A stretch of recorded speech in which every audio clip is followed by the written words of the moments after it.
कमर का डांस करने के लिए कमर कैसे हिलाया जाता है उस चीज़ को मैं बताऊंगा। डांस के ज़रिए आप देखेंगे। बहुत शानदार स्टेप है, जो कि ये स्टेप आप किसी भी गाने में आप लगा सकते हैं और बता सकते हैं, डांस कर सकते हैं। किसी भी गाना, किसी भी म्यूजिक पर लगा सकते हैं। आप अपने माइंड से, अपने दिमाग से लगा सकते हैं।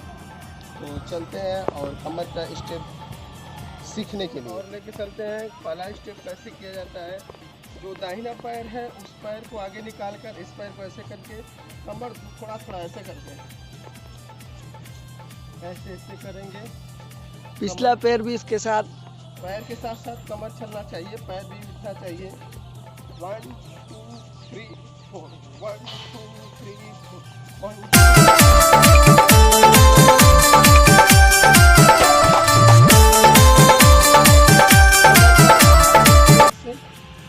ऐसे करके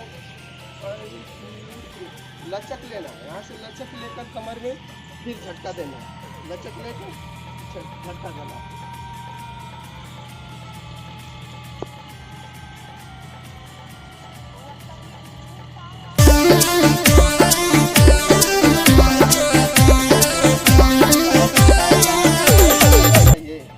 देखिए, एक पैर आगे कर लीजिए और एक पैर पीछे, और कमर भी ऐसे झटका देना चाहिए।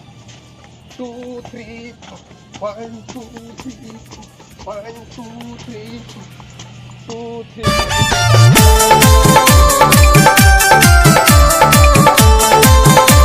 हमारा वीडियो आप लाइक करिए, कमेंट करिए कैसा लगा। अगर अब तक हमारे चैनल को आप सब्सक्राइब नहीं किए तो सबसे पहले आप सब्सक्राइब कीजिए। धन्यवाद। जय भोजपुरिया, जय गाजीपुर, जय भोजपुरिया समाज।